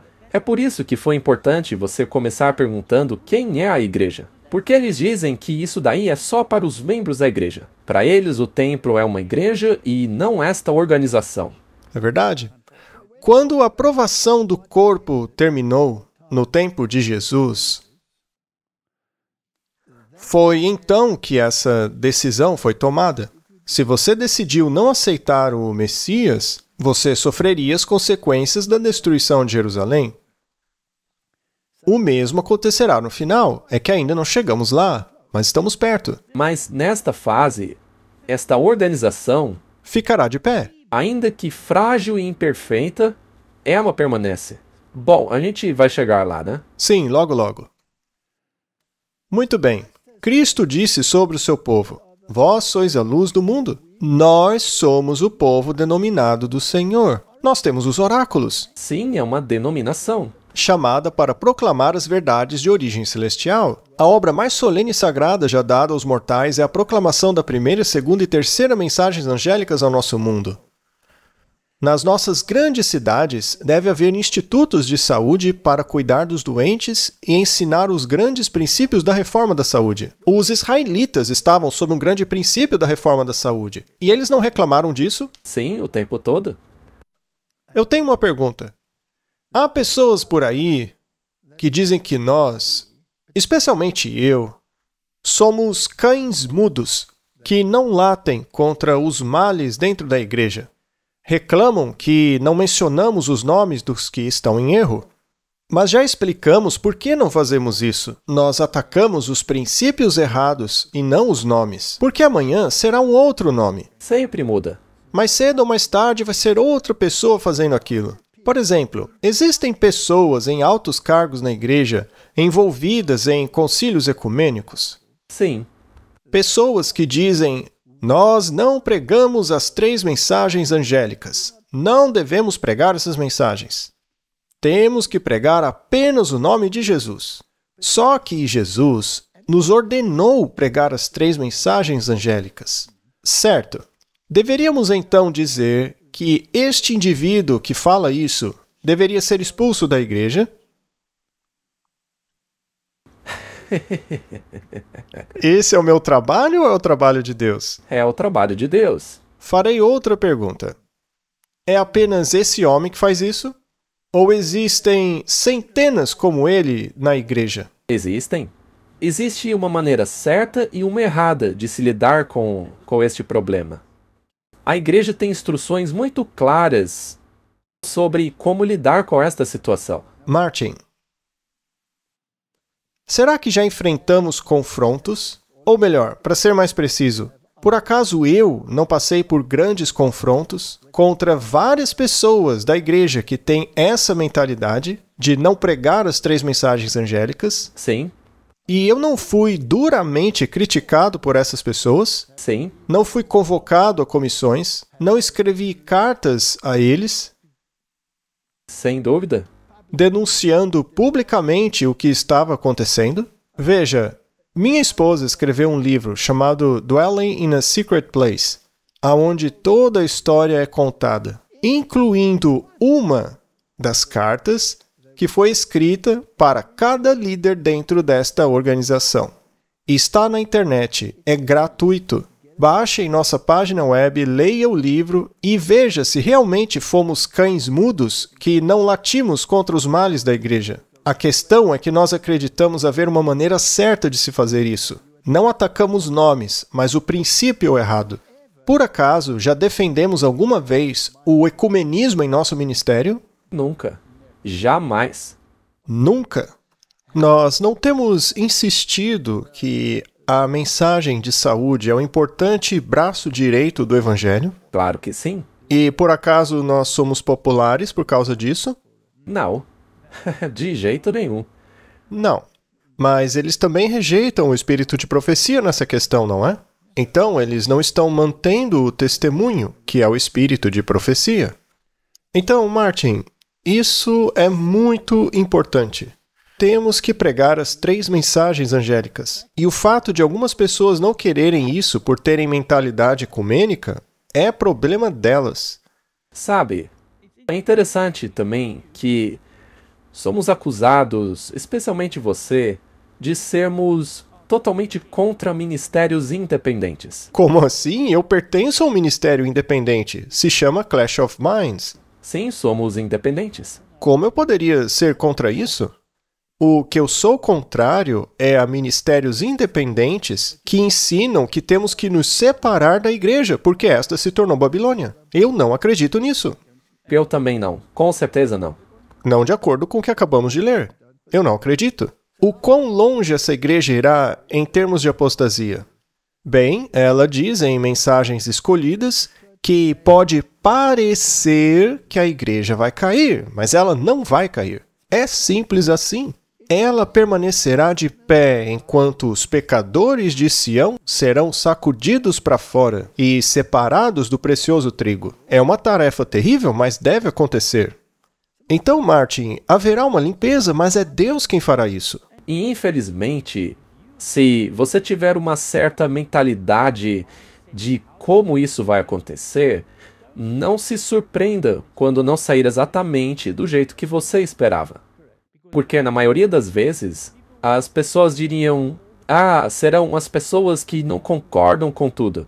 O lado mais liberal de tudo isso. Mas se você for conservador e ainda assim sair da igreja, estará tão perdido quanto os liberais? Sim, estarão no mesmo barco. Tenho outra pergunta. Temos um ministério independente e também temos um instituto de saúde. O ministério independente é o Clash of Minds e o de saúde é o Verity Center. Nós temos os dois. E assim acabou que irritamos certos setores da sociedade por causa disso. Mas será que alguém já foi batizado no Clash of Minds? Não. Não. Não, porque esta não é a orientação dos oráculos. Você é um ancião da igreja? Sim. E eu sou um pastor ordenado na igreja. Sou um adventista do 7º dia. Não porque essa igreja seja perfeita, mas porque ela possui os oráculos. E em certos lugares eles já... Bom, basicamente, qual a diferença entre ser demitido ou proibido de falar? É a mesma coisa. Eu fui banido de falar em certos lugares. Mas eu fui expulso da igreja ou estou em situação irregular? De jeito nenhum. Eu acabei de ser um palestrante de uma campal aqui em nossa grande conferência, que é um local público. Veja, alguns acham ruim que eu esteja cantando de acordo com a melodia dos líderes da igreja. Ora, mas eu vou cantar de acordo com a melodia dos líderes da igreja se eles estiverem em harmonia com a Bíblia e o espírito de profecia. Cantarei a mesma música que eles, mas se não estiverem, aí apontarei para as faltas, não os nomes. Por exemplo, dentro do contexto dessa epidemia recente que aconteceu, nós deixamos a nossa posição muito clara. E essa posição não estava necessariamente em harmonia com a liderança da igreja. Exatamente. Deixamos isso bem claro. Nós não apoiamos algumas posições que o corpo da igreja tomou. Correto. Na verdade, fizemos vários vídeos explicando por que adotamos uma posição contrária. Correto, mas baseamos isso em princípios e não em indivíduos. Muito bem. Então a igreja pode parecer que vai cair, mas não cairá. Há outra citação do espírito de profecia que diz assim: O Senhor declarou que a história do passado será reencenada quando entrarmos no trabalho de encerramento. Certamente isso vai acontecer. Cada verdade que ele deu para estes últimos dias deve ser proclamada ao mundo. Toda ela. Cada pilar que ele estabeleceu deve ser fortalecido. Não podemos agora nos afastar do fundamento que Deus estabeleceu. Não podemos agora entrar em nenhuma nova organização, pois isso significaria apostasia de verdade. Esta é uma afirmação muito clara. Talvez nós vamos falar sobre isso, mas eu quero mencionar já. Foi isso que eu quis dizer quando mencionei que algumas pessoas gostam de usar partes do espírito de profecia para fazer uma afirmação. Isso foi escrito em 1905 porque havia certas declarações que veremos a seguir foram escritas anteriormente. Mas você tem que equilibrar os dois para ter certeza de que ela não disse "Vamos sair da igreja". Isso mesmo, nós já vamos ver isso. Fui instruída a dizer aos adventistas do sétimo dia em todo o mundo: Deus nos chamou como um povo para sermos um tesouro peculiar para Ele. Ele designou que sua igreja na terra permaneça perfeitamente unida no Espírito e no conselho do Senhor dos Exércitos até o fim dos tempos. Se seguirmos a história de Israel, sempre houve discórdia dentro do povo, mas a verdade sempre esteve lá. Temos aí mais uma citação do espírito de profecia. Aqueles que afirmam que a Igreja Adventista do sétimo dia constitui Babilônia, ou qualquer parte de Babilônia. Porque alguns dizem, não, mas a liderança, ela sim é Babilônia. Já esse subnível não é, já esse outro é, esse aqui não é, mas não é assim. Seria melhor que essas pessoas que dizem isso ficassem em casa, que parem para considerar qual é a mensagem a ser proclamada neste momento. Em vez de trabalhar com agentes divinos para preparar um povo para estar de pé no dia do Senhor, eles se posicionaram com aquele que é o acusador dos irmãos, que os acusa diante de Deus dia e noite. Não acuse os irmãos. Sim, chore entre o pórtico e o altar, por causa do mal que está sendo feito dentro de Israel. Porque sim, existe apostasia em nossas fileiras, mas Deus vai resolver isso. Não abandone a igreja, seja um exemplo dentro dela. Por acaso você abandonou a igreja quando te ordenaram a não pregar as 3 mensagens angélicas dentro dela? Não. Eu simplesmente disse a essas pessoas que me ordenaram não pregar as 3 mensagens angélicas que eu não os considerava adventistas do sétimo dia. Eles eram líderes? Alguns eram reitores de nossas maiores universidades no mundo. Já outros eram líderes do mais alto escalão de nossa igreja. Eles me proibiram de pregar as 3 mensagens angélicas. E eu disse a ele que mais vale obedecer a Deus do que a eles. E se eles achassem isso ruim, o problema era deles e não meu. Eu não os considero adventistas. E eles ficaram furiosos comigo, Martin. Então você ficou na igreja. Claro que sim. Eu não saí dela porque esta igreja possui os oráculos. Além do mais, a sacudidura feita pelos anjos não foi concluída ainda.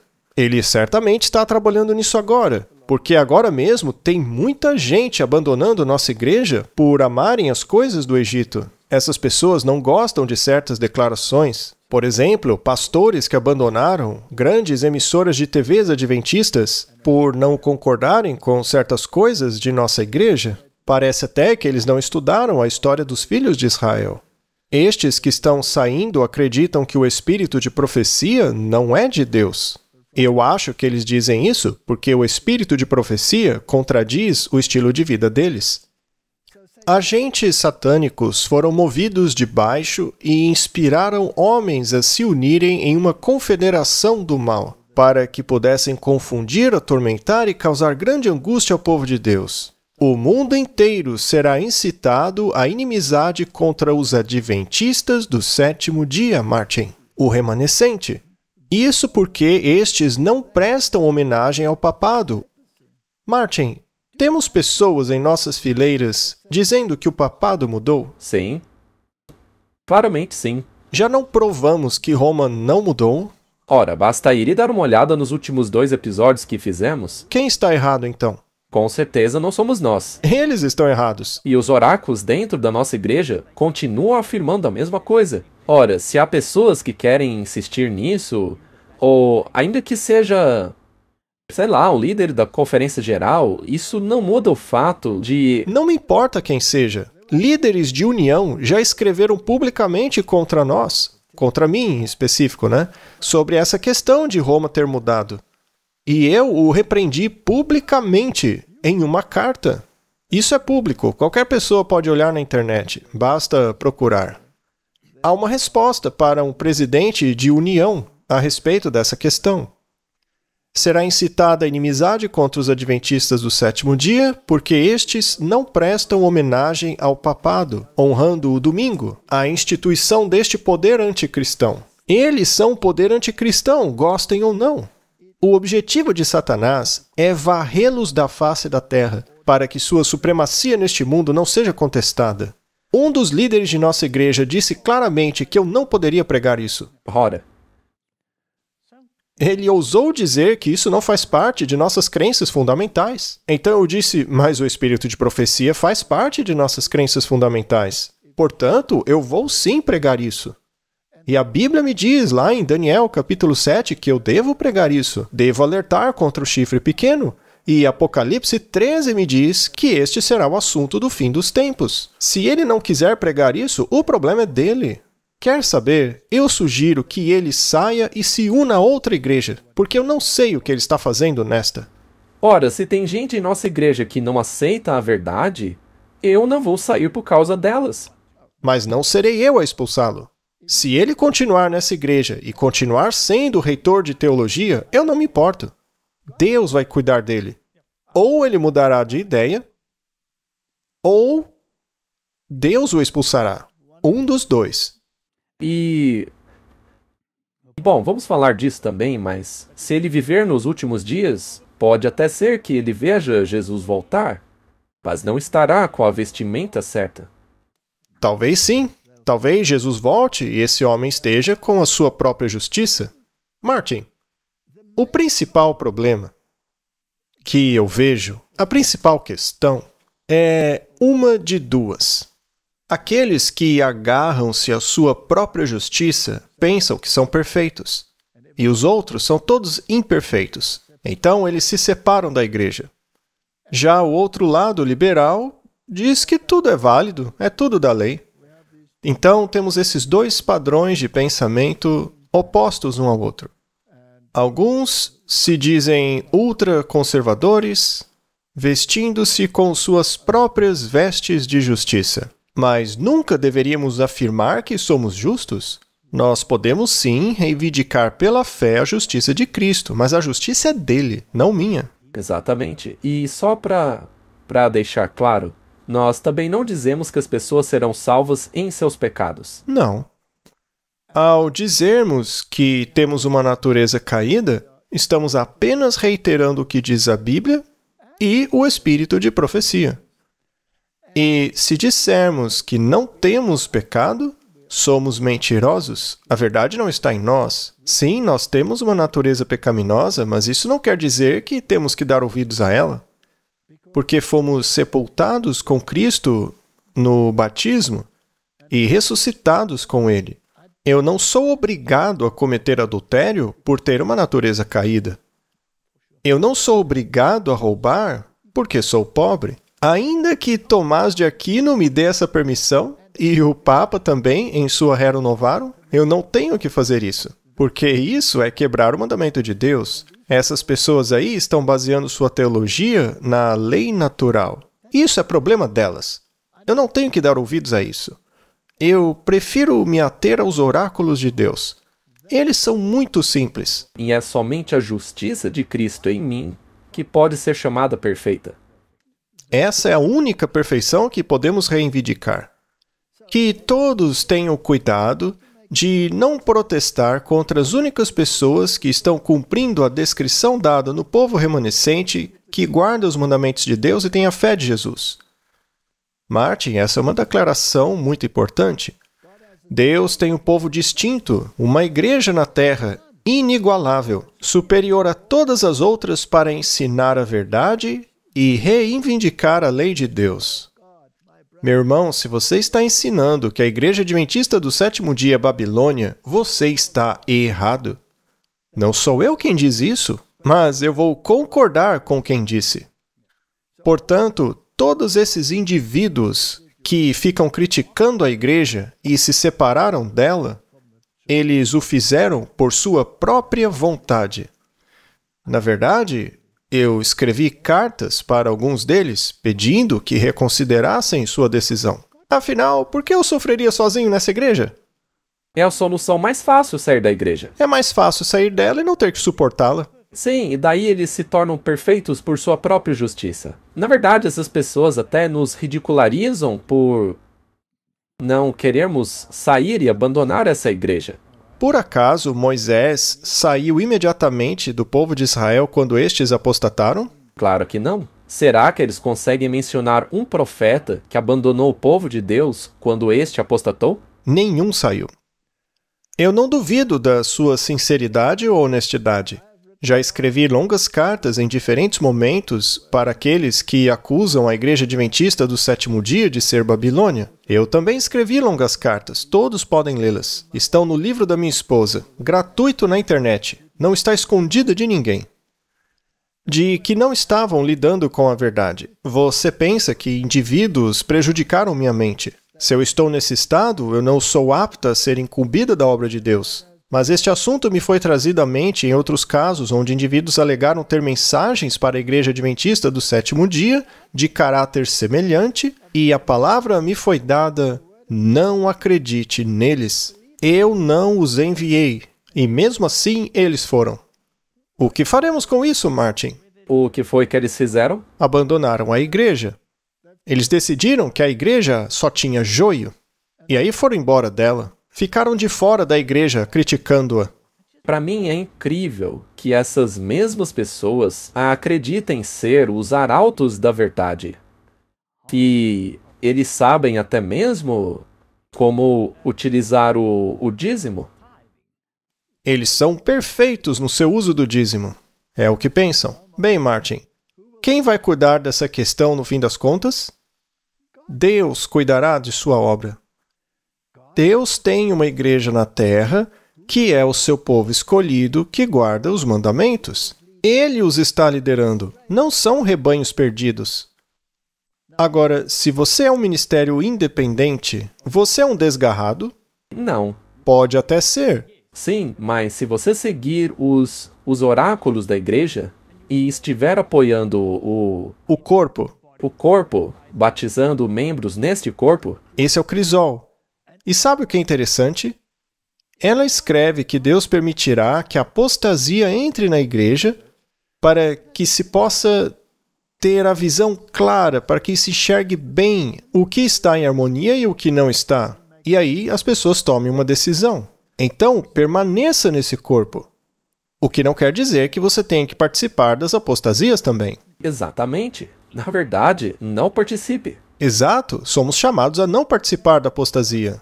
Você não tem que se unir a ministérios dentro da sua igreja que pratiquem apostasias. Você não tem que se unir a eles. Mas não pode sair do corpo da igreja.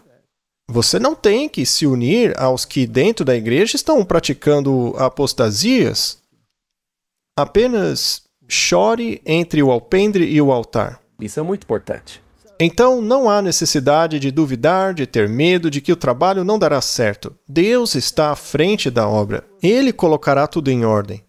Se as coisas precisarem de ajustes à frente da obra, Deus cuidará disso e trabalhará para corrigir todos os erros. Martin, teremos uma conferência geral muito em breve. Sim, uma sessão. Onde os representantes do mundo inteiro poderão fazer certas escolhas. Você pode usar esse corpo para esclarecer as coisas. Na verdade, este é o lugar para isso. Já vemos dizendo isso há 2 anos. Se você tem algo a dizer, vá lá e diga. Tenhamos fé que Deus levará o nobre navio que conduz o povo de Deus em segurança até o porto. Quando você achar que a obra estiver em perigo, ore. Eu sei que algumas dessas pessoas de fato acreditam que a obra esteja em perigo. Às vezes eu mesmo penso isso. Talvez seja importante dizer que não discordamos da insatisfação deles por verem a apostasia na igreja. Nós também ficamos frustrados. Senhor, fique ao leme. Essa deve ser nossa oração. Leve-nos através da perplexidade, leve-nos em segurança até o porto. Não temos razão para crer que o Senhor nos conduzirá triunfantemente? Vocês não podem, com suas mentes finitas, compreender a operação de todas as providências de Deus. Deixem Deus cuidar de sua própria obra. Será que existe organização e ordem nesta igreja? Ou o Espírito está nos guiando e não precisamos da noiva? Essa é uma questão importante porque é o que a maioria das vozes hoje dizem. Eles dizem que a igreja se tornou apóstata. Então, não precisa mais haver uma organização, porque, neste caso, o que importa são as igrejas domésticas, as células. Ok. Que ninguém pense que podemos dispensar a organização. Tem tanta gente que detesta a Conferência Geral e os comitês da Conferência Geral. Mas a comissão da Conferência Geral tem o direito de decidir por mim o que devo fazer? Não. Não. Não. Não tenho o direito de fazer isso. Posso concordar com algumas coisas que eles dizem e discordar de outras? Sim. Sim. E a quem pertence essa escolha? A mim? É minha? Eles podem coagir minha consciência? Não. E se eles tentarem coagir minha consciência, posso ignorá-los? Sim. E por acaso, nós já não ignoramos? Sim. Com certeza. Eu os ignorei. Muito bem. Custou-nos muito estudo e muitas orações por sabedoria que sabemos que Deus respondeu para erguer essa estrutura, a estrutura organizada da igreja, certo? Ela foi construída sob sua direção através de muito sacrifício e conflito. Que nenhum de nossos irmãos seja enganado a ponto de tentar derrubá-la, pois assim vocês trarão uma condição de coisas com as quais nem sonham. Em nome do Senhor, eu declaro a vocês que ela deve permanecer fortalecida, estabelecida e firme. A estrutura da igreja não vai desaparecer. Ela será sacudida. Ao comando de Deus, avancem, avançamos quando as dificuldades a serem superadas tornavam o avanço impossível. Sabemos quanto custou executar os planos de Deus no passado, que nos fizeram como o povo que somos. Então, que todos sejam extremamente cuidadosos para não perturbar as mentes em relação às coisas que Deus ordenou para nossa prosperidade e sucesso no avanço de sua causa. Ou seja, Martin, não toquem na igreja de Deus. Sim, também não toque em sua apostasia. Na verdade, fique longe da apostasia da igreja. Sim, fale sobre isso. Não precisa se conformar e ficar calado, mas não desmantele a sua estrutura.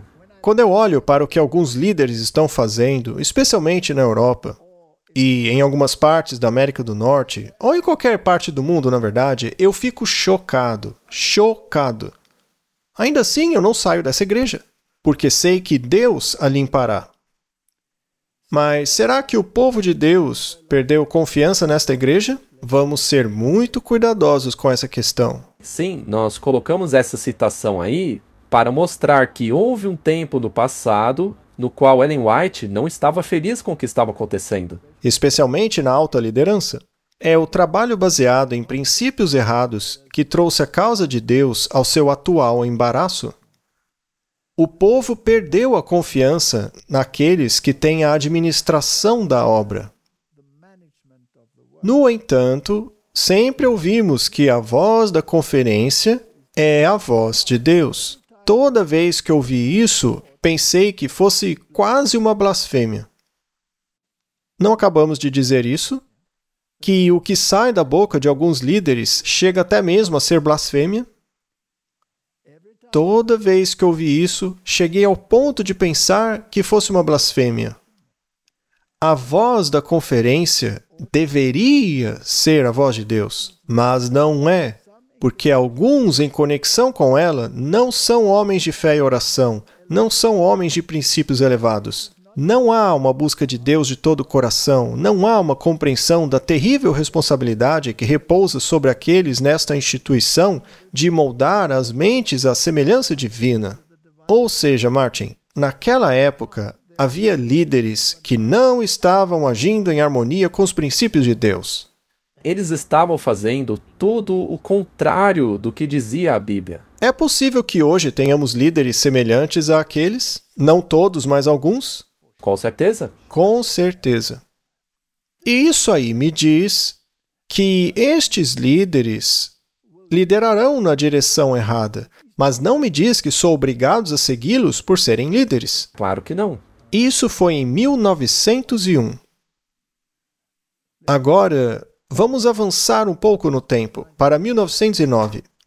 No momento em que um pequeno grupo de homens foi encarregado da administração geral da obra, em nome da Conferência Geral, e procurou implementar planos imprudentes para restringir a obra de Deus, eu então disse que não considerava mais a voz da Conferência Geral, representada por esses poucos homens, como a voz de Deus. Mas, e esse mais é importante, né? Isso não quer dizer que as decisões de uma conferência geral, composta por uma assembleia de homens representativos devidamente nomeados de todas as partes do campo, não deva ser respeitada. Isso não vai acontecer agora? Sim, será agora em julho. Em julho? Deus ordenou que os representantes de sua igreja de todas as partes da terra, quando reunidos em uma conferência geral, tenham autoridade, apesar das pessoas que agiram contra sua consciência. Não se pode condenar todo o corpo, porque é nesta reunião que decisões vinculativas devem ser tomadas. É isso mesmo. E só para mencionar, talvez seja válido dizer que a maioria das reclamações que as pessoas têm com a igreja não foram tomadas em uma conferência geral. Não, foi em um nível muito menor. Foram tomadas por uma pequena comissão. E se você não concorda com essa comissão, você está em seu direito. Eles não têm autoridade para ditarem doutrinas. Então, é aí que está a autoridade. Toda a igreja tomando uma decisão. Esta é a beleza da Igreja Adventista do Sétimo Dia. Nós não temos um papa. Não temos um sínodo. Temos uma assembleia da Conferência Geral com representantes de todo o mundo onde as decisões são tomadas. Mas é possível que mesmo nesse nível, Martin, alguns erros possam acontecer? Ou eles são infalíveis? Não são infalíveis. Mas eu tenho certeza que ainda assim Deus protege os oráculos. Mas em um nível regional de igreja, pode haver... Veja, por exemplo, a igreja primitiva. Naquela época, eles também fizeram uma conferência geral, na qual tiveram que decidir se os gentios deveriam se sujeitar às regras do judaísmo. E eles tomaram a decisão de que não precisavam. Mas eles viviam assim? Não. Logo em seguida, já houve problemas. Então, as coisas podem dar errado. Às vezes os líderes não tomam decisões contrárias aos princípios sólidos? Sim. Eles não quase que forçaram Paulo a fazer algo que pertencia ao antigo sistema? Sim. E ele também pegou Timóteo. Sim, e fez conforme a tradição dos judeus. Também teve a ocasião em que Paulo repreendeu Pedro por isso. Então, veja que nem nesta época havia perfeição absoluta. Portanto, o erro que alguns correm o risco de cometer é dar à mente e ao julgamento de um homem, ou de um pequeno grupo de homens, a plena medida de autoridade e influência que Deus investiu em sua igreja, no julgamento e na voz da Conferência Geral, convocada para planejar a prosperidade e o avanço de sua obra. Mas e se alguns dos líderes disserem: nós discordamos daquele indivíduo ou daquele outro, porque eles estão pregando uma mensagem de saúde contrária à nossa opinião? Devemos então obedecer a esse líder de alto nível ou devemos consultar os oráculos? Devemos consultar os oráculos e o espírito de profecia. E se esse líder, não importa a posição dele, estiver contradizendo essas coisas... Ignore-o! Ignore-o! E se você tivesse uma discussão cara a cara com ele, você poderia dizer: eu não concordo com você, não farei o que você diz, porque creio que a sua ideia é completamente errada. Muito obrigado. Você tem o direito de fazer isso. Muito bem. Então, Martin, é assim que funciona. E a propósito, As coisas que estamos mencionando não estão acontecendo. Eles não estão dizendo, olha, aquele cara ali que prega a mensagem da saúde não é bem-vindo. Sim, estão dizendo isso. Já outros dizem que ele é muito bem-vindo em nossas fileiras. Portanto, Deus investiu sua igreja com autoridade e poder especiais que ninguém pode ser justificado em desconsiderar e desprezar. Pois quem faz isso despreza a voz de Deus. Atos dos Apóstolos. Então, Martin, vamos resumir.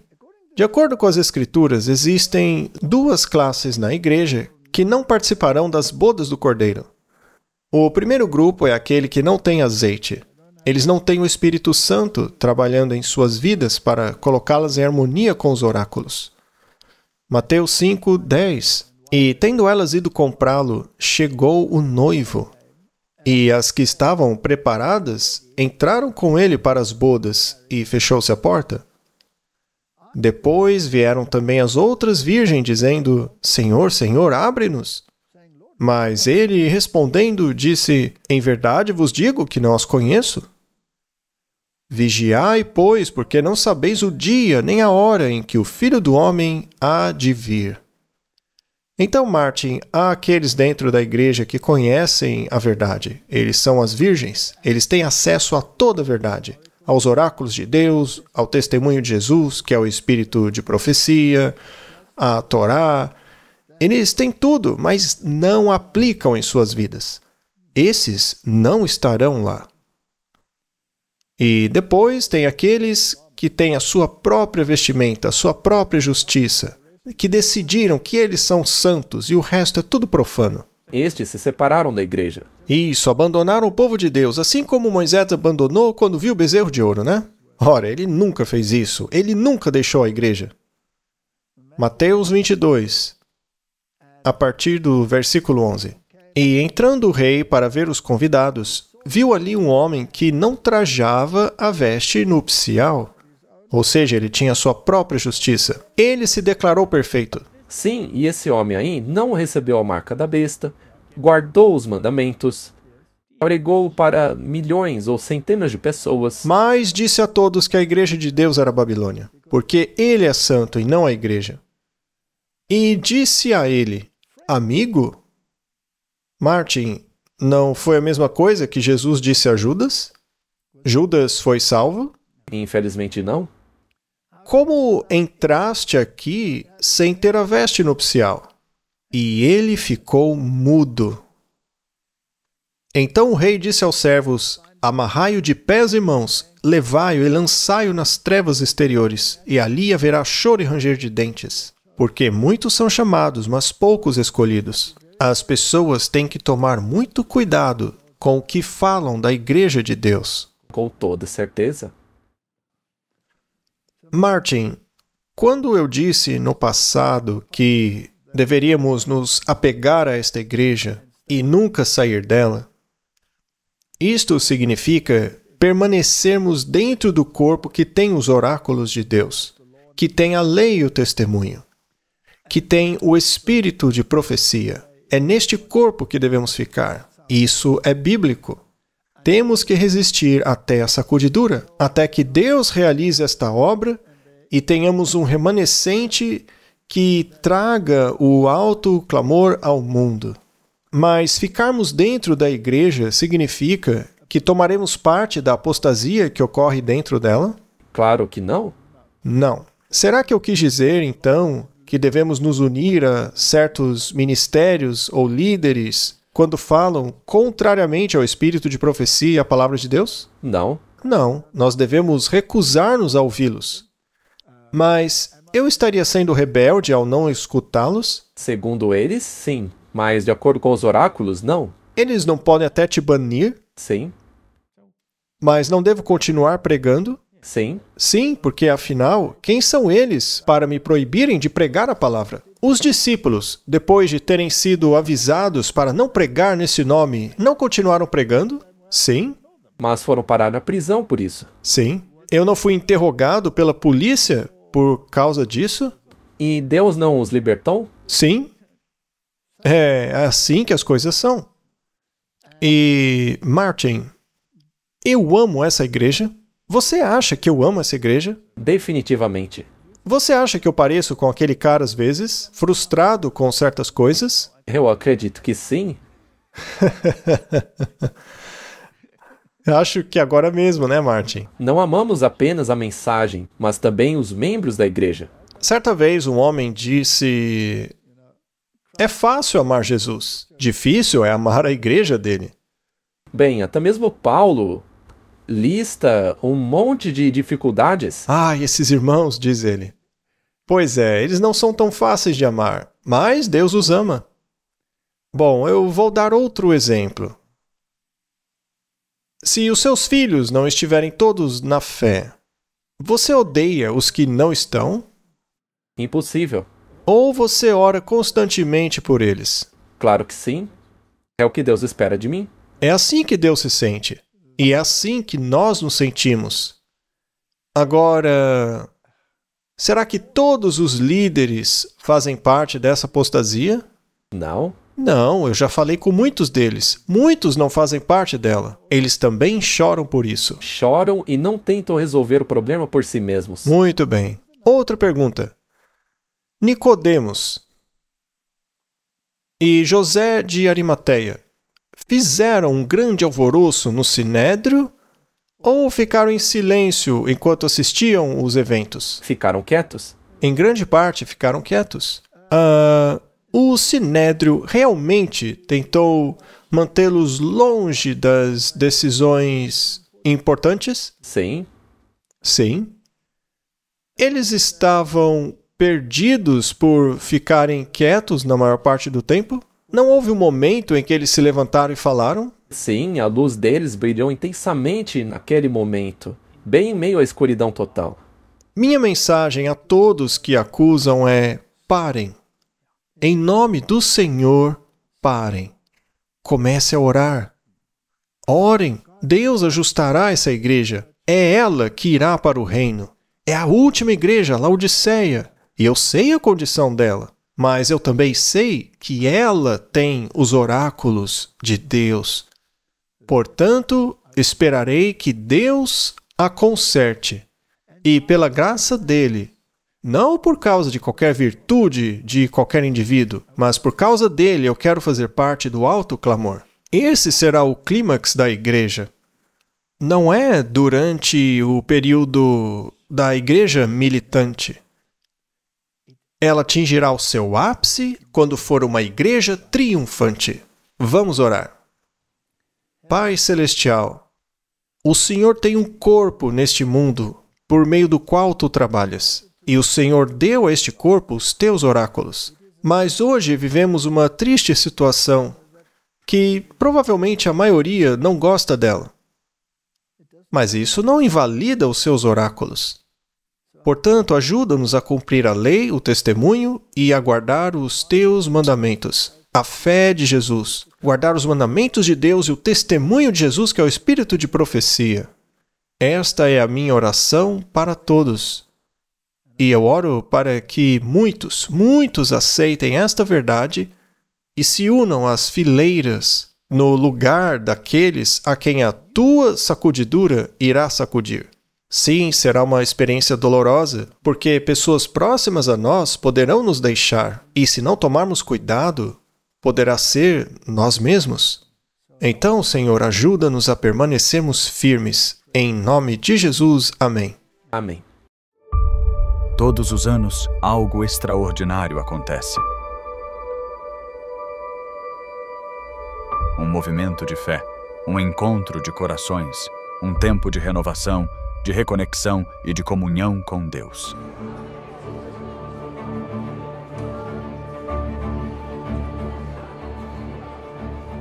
Essa é a Campal Terceiro Anjo. Mais do que um evento, é um chamado divino que une famílias, amigos e irmãos de fé de todo o país.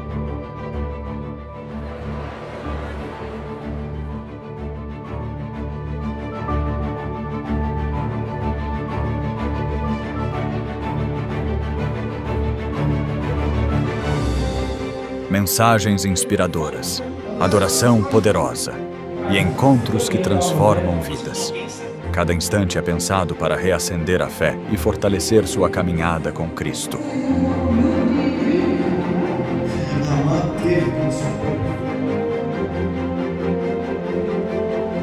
Dos mais experientes aos pequeninos, todos têm seu espaço.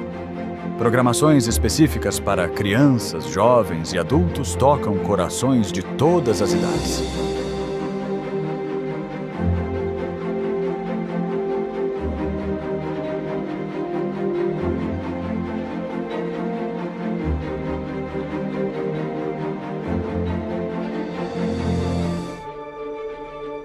Conexão, comunhão, compromisso. Seja sua primeira vez ou sua terceira, a Campal Terceiro Anjo te recebe de braços abertos.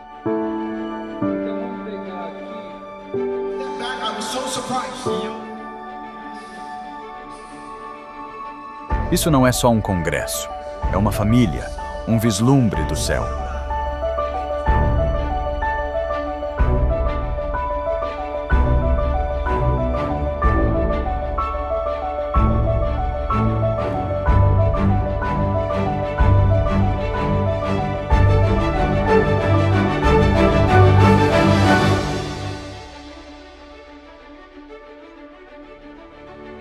A Campal Terceiro Anjo 2026 já está sendo preparada. E o convite é para você. Não perca o que Deus tem reservado.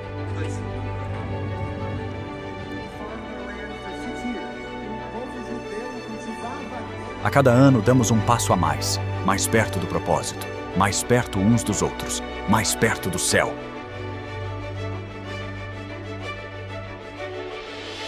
O tema deste ano é Mais Perto deste Lar. Porque cremos que a jornada está quase no fim e o lar eterno está logo ali.